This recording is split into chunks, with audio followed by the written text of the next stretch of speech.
예, 방금 소개받은 중앙대학 사회과 신광래입니다. 제가 맡은 주제가 사실은 큰 주제이기도 하고 어떻게 보면 익숙한 주제이기도 하죠. 모두에게 던지는 질문이기도 하고요. 그래서 어떤 청사진을 여기서 제시하기보다는 우리가 무엇을 생각할 수 있는지 그 여러 가지 생각의 단초를 열 수 있는 그런 얘기를 하고자 합니다. 예, 우리가 촛불을 통해서 기대했던 많은 내용들은 사람마다 다를 것이고 그 다음에 지역마다 다를 수도 있겠지만 적어도 좀 더 나은 사회경제 체제 이런 것들을 생각을 했을 것이라고 생각하고요. 그거는 다 같이 잘 사는 나라, 또 모든 국민들이 더 행복한 나라, 그리고 안심하고 여성들도 아동들도 살 수 있는 나라, 그래서 미래를 긍정적으로 생각할 수 있는 나라 정도가 될 것 같네요. 그리고 그런 내용들은 사실은 우리가 탄핵이라는 정치적인 과정을 거쳤지만 그냥 투표만 해서 그리고 언론의 자유, 마음대로 얘기를 하고 마음대로 쓰고 하는 그런 형태에 그치는 그런 것이 아니라 삶의 질, 일상적인 삶이 얼마나 더 나아질 수 있는지 그런 것에 대한 고민이 다 관련이 되어 있다고 생각합니다. 좀 더 구체적으로 생각해 보면은 사실은 우리의 삶은 좀 더 흔히 산업사회에서 나타날 수 있는 위험, 실업, 질병으로 인한 어떤 소득 감소, 그 다음에 노령으로 인한 소득 상실, 여러 가지 흔히 그 전통적인 사회적 위험이라고 하는 구사회적 위험이라고 하는 그런 것, 그 다음에 새롭게 등장하는 사회적 위험, 이른바 인구의 변화에 따라서 나타나는 새로운 형태의 사회적 위험으로부터의 보호, 흔히 신사회적 위험이라고 하는 그런 것으로부터의 보호, 그 다음에 새롭게 등장하는 것이 최근 문제가 되고 있는 환경 문제죠. 기후변화, 그리고 대기오염, 여러 수질오염에 이르기까지 다양한 형태의 생태 위기와 관련된 이런 것들이 다 현재 해결해야 할 이런 과제로 대두가 됐습니다. 그래서 이런 것들을 구체적으로 해결하지 못하면은 나라다운 나라, 이런 건 굉장히 허구적인 헛소리가 될 수가 있다는 얘기죠. 공허한 메아리가 될 수 있다는 얘기죠. 그래서 그런 내용들을 좀 더 같이 생각해보는 이런 시간을 갖도록 하겠습니다. 여러 가지 과제를 한국은 동시에 해결해야 하는, 한편으로는 압축 성장이지만 또 압축적으로 문제를 직면하고 있는, 문제 해결해야 할 과제를 가지고 있는 이런 것이 현실입니다. 그 중에서 많이 언급이 됐고 가장 언급이 안 되고 굉장히 중요한 변화 중에 하나가 바로 옆에 그림으로 보시는 한국의 고령화 속도입니다. 한국은 거의 10년 정도 단위로 해서 수명이 5년 정도 증가하는 엄청난 변화를 하고 있어요. 그리고 이것은 지금 여기에 한국이 있죠. 이게 수명 증가를 보여주고 있는 아주 급격한 증가 추세입니다. 그래서 지금은 한국의 수명이 유럽의 많은 나라들보다, 스웨덴보다도 더 수명이 긴 사회가 됐어요. 기대 수명이죠. 그래서 이러한 것이 만들어내는 엄청난 사회적인 문제, 사회적인 과제, 이런 것들도 동시에 해결하지 않으면 안 되는 복합적인 이런 과제들을 가지고 있다는 것이죠. 그래서 21세기에 이러한 도전을 우리가 맡고 있는데 지금 우리가 직면한 사회는 저성장으로 진입하는 사회입니다. 그리고 기후변화를 지금 맞고 있고, 그리고 이런 사회적 연대를 약화시키는 불평등과 빈곤 문제를 해결해야 하는 이런 과제를 동시에 안고 있다고 볼 수가 있겠죠. 이거는 이제 전반적인 GDP 성장률의 추이입니다. 대체적으로 다 지금 저성장 기조로 접어들고 있고, 그리고 일본은 이미 이른바 횡보하는, 거의 성장하지 않는 경제 체제로 갔고, 한국은 지금 거기에 근접하고 있습니다. 그러니까 전체적으로 저성장이라는 것이 과거에 기대했던 고성장, 경제성장 이런 개념에서 벗어나야 되는 시대가 되고 있다는 것이죠. 그런 과정에서 한국은 불평등 정도를 보면은 상당히 높은 수준을 지금 보여주고 있고요. 그리고 이 빈곤율에서도 남미, 미국, 동아시아 이런 수준을 보면은 동아시아의 빈곤율이 상당히 높은 수준을 보여주고 있어요. 그리고 여기에는 이제 북유럽 있고, 그 다음에 유럽 대륙국가들. 그래서 한국은 이쪽으로 갈 것인가, 이쪽으로 갈 것인가, 불평등과 빈곤 차원에서도 기로에 놓여 있는, 그래서 이 틀에서 제대로 벗어나지 못하고 있는 것이 현실이고요. 나라다운 나라가 되기 위해서는 불평등 정도도 줄고 빈곤율도 낮아지는 이런 쪽으로의 변화가 되겠죠. 그런데 많은 제도적인 장치들은 미국식의 경제 시스템에 가까운 그런 것들을 많이 보여주고 있습니다. 그래서 저는 개인적으로 미국이 남미의 여러 나라들과 상당히 유사한 불평등 체제를 가지고 있기 때문에 아메리카형이다라고 부르고 있어요. 그래서 여기 북유럽 스칸디나비아 형이 있고 유럽 대륙형이 있고 동아시아는 어디로 갈 것인지 지금 상당히 미국에 근접하고 있어요. 그래서 이런 과제를 우리가 직시하고 또 공유하는 이런 것들이 필요하겠다라는 생각이 듭니다. 그런데 사실 한국이나 일본이나 오직 관심은 경제 성장이에요. 세상이 어떻게 바뀌는지 모르고 정치를 하는 사람들은 그냥 경제 성장만 되면 뭐가 될 것이다 라고 해서 사회가 크게 변하는 것, 이것을 보지 못했다는 거죠. 대표적인 나라가 일본입니다.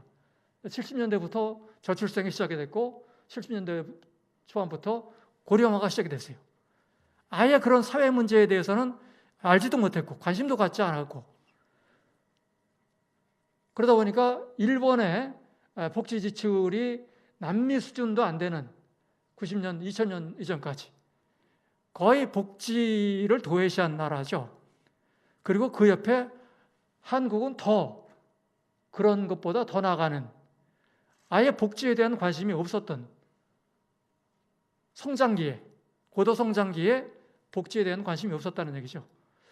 그래서 결국은 많은 문제들을 안고 있는데, 일본 같은 경우는 사실 기업 단위로 모든 것이 이루어지니까 기업 복지가 지배하면서 국가 복지에 대한 관심이 별로 없었어요. 그래서 제도적으로 복지에 대한 요구, 복지를 위한 여러 가지 사회적인 압력 이런 것들이 없이 이것이 이제 기업 복지의 비율인데요. 이게 국가 복지고, 실질적으로 성장기 60년대, 70년대까지 일본은 기업 복지가 더 압도하는, 그러다 보니까 사실은 대기업, 그 다음에 공무원, 공공부문 이런 부분에서 이런 복지에 대한 요구가 상당히 적었다는 얘기죠. 이거는 이제 남미의 복지 지출하고 좀 참고 삼아서 보시라고 했고요. 남미도 현재 한국보다 남미의 GDP에서 복지 지출 비중이 더 높습니다. 그만큼 한국은 복지가 많이 도입됐음에도 불구하고 총량에서는 아직 남미 수준을 못 따라가는 그런 것들을 우리가 잘 인지할 필요가 있다는 것이죠. 그래서 가장 현재 고령화와 관련해서 문제가 되는 것이 장기 요양, 노인과 관련된 이런 비중인데, 일본이 고령 인구의 비율이 스웨덴보다도 훨씬 높은데도 불구하고 그 지출 비중은 절반 정도 되지 않아요. 당연히 노인들의 삶이 고단하겠죠. 그래서 일본에서 나타난 특징 중에 하나는 결국은 노인기를 각자 알아서 준비하는 저축이죠. 소비를 안 하고 저축을 하다 보니까 소비 유축이 와가지고 경제가 돌아가질 않아요. 흔히 그걸 디프레이션이라고 하죠. 물가가 오르지 않고 떨어지고, 그래서 결국은 이쪽에 있는 경우가 결국은 노인들의 복지, 노인 복지에 많은 비중을 두고 있는 나라들이고, 이쪽으로 갈수록 관심이 적은 나라들이죠. 그래서 전체적으로 보면은 한국은 별로 지금까지 이런 쪽에 제대로 신경을 못 쓴 대표적인 나라 중에 한 나라라고 볼 수가 있을 것 같습니다. 이런 와중에서 한국은 또 하나의 과제를 직면하고 있어요. 바로 이 생태 위기의 문제입니다. 지구 온난화의 문제, 상당히 심각한, 그리고 이런 것에 대한 인식 자체가, 여기는 탄소 배출과 관련해서 금세기에 그야말로 탄소 배출이 폭발적으로 증가하는, 그런데 이것을 둘러싸고 이것이 사실이 아니다, 그 현실 자체를 부정하는 트럼프 같은 사람이 아예 이런 것을 부정했죠. 거짓이다라고. 그래서 많은 과학자들이 연구를 통해서 얘기를 함에도 불구하고 결국은 그런 식의 접근을 통해서 결국은 기후 위기가 더 심화되는 이런 상황들을 맞게 되었죠. 그리고 이런 기후 위기의 문제는 사실은 이제는 일국에 한정된 문제가 아니라 전 지구적인 문제가 됐죠. 그리고 그런 문제는 결국은 그 주범은 먼저 산업화를 한 나라들이죠. 그래서 결국은 잘 사는 지구 사이의 북쪽, 상대적으로 어려운 지구에서 남쪽들은 이런 어떤 기후위기에 기여한 바가 대단히 적을 수밖에 없는데, 그래서 실질적으로 피해는 어려운 나라들, 못 사는 나라들이, 후진국들이 피할 수 없는 그런 상황이 지금 되고 있습니다. 그래서 동아시아의 국가들이 직면하고 있는 문제, 특히 한국이 직면하고 있는 문제는 바로 이러한 문제죠. 경제성장과 복지를 강화해야 되는 문제. 이 두 가지 목적에서는 사실은 북유럽 모델이 가장 그런 것 관련해서 많은 성과를 보여주고 있어요. 저성장 기조임에도 불구하고 가장 경제 성장률이 높고, 미국이나 유럽 다른 나라에 비해서. 그 다음에 동아시아 국가들이, 특히 한국이 직면하고 있는 것은 이제는 어떤 그 지역 모델을 넘어서 글로벌 과제를 같이 해결해야 하는 이런 과제를 또 안고 있습니다. 그래서 결국은 경제 성장, 복지, 그 다음에 생태 위기를 같이 해결해야 하는 이런 세 가지, 삼중 과제를 안고 있다는 것이죠. 그런 점에서 성장과 분배만에 관심을 가졌던 그런 것이 사실은 상당 부분은 기존의 북유럽 모델을 통해서 많은 부분들이 해결이 됐어요. 실질적으로. 그리고 성과를 보여주고 있고, 그런데 이제 그것만으로 안 되는 그런 상황에 이르렀죠. 그래서 결국은 새로운 연대가 필요한데, 이제는 연대가 한 나라에 혹은 지역에 그런 단위가 아니라 전 지구적인 연대가 필요한, 보편적인 연대를 필요로 한다는 것이죠. 성장과 분배의 연대는 사실은 복지 국가를 통해서 이루어졌어요. 북유럽과 같은 보편주의적인 복지, 다 같이 부담하고 다 같이 혜택을 보는 그런 연대에 기초한 복지가 보편주의적 복지국가라고 볼 수가 있겠죠.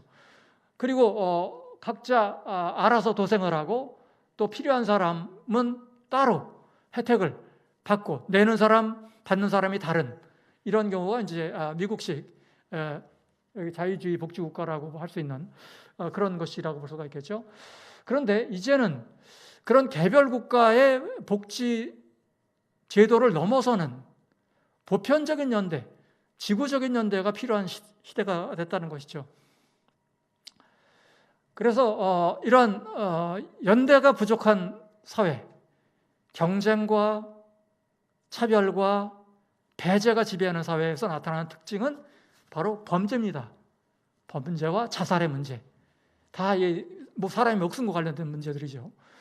그래서 지구상에서 지금 가장 범죄가 빈발하는 나라는 미국입니다. 미국은 한편으로는 세계적인 대기업이 있으면서 다른 한편으로는 다른 나라가 추정할 수 없을 정도로 많은 범죄가 일어나고, 그래서 인구 1000명당 6명, 7명 정도가 감옥에 가 있는 그런 사회입니다. 엄청난 그런 범죄 사회죠. 그리고 220만 정도가 감옥 인구예요. 실업률이 다 합치면 1.4% 정도 올라가는 어마어마한 인구가 지금 감옥에 들어가 있습니다. 그리고 관리가 안 되니까 감옥도 민영화시켜가지고 민간 감옥이 만들어지는 이런 상황이 미국이라는 거죠.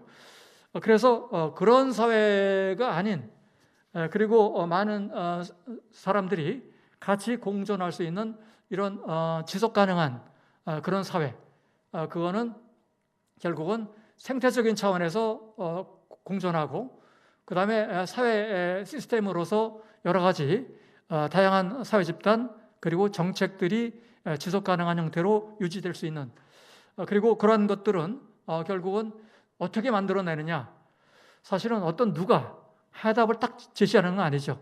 결국은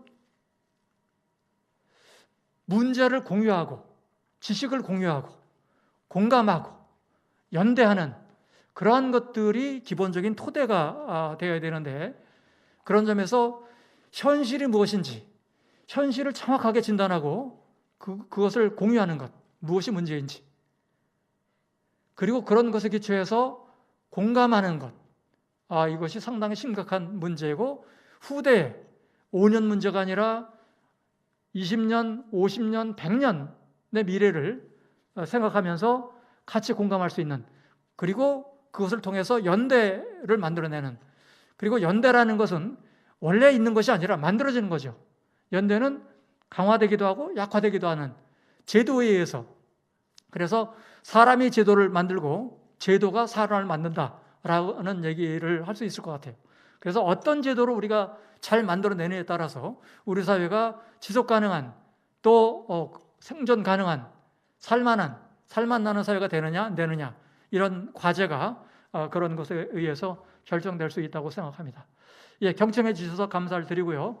다시 한번 공공상생연대 4주년 축하를 드리면서 제 얘기를 마치도록 하겠습니다. 감사합니다.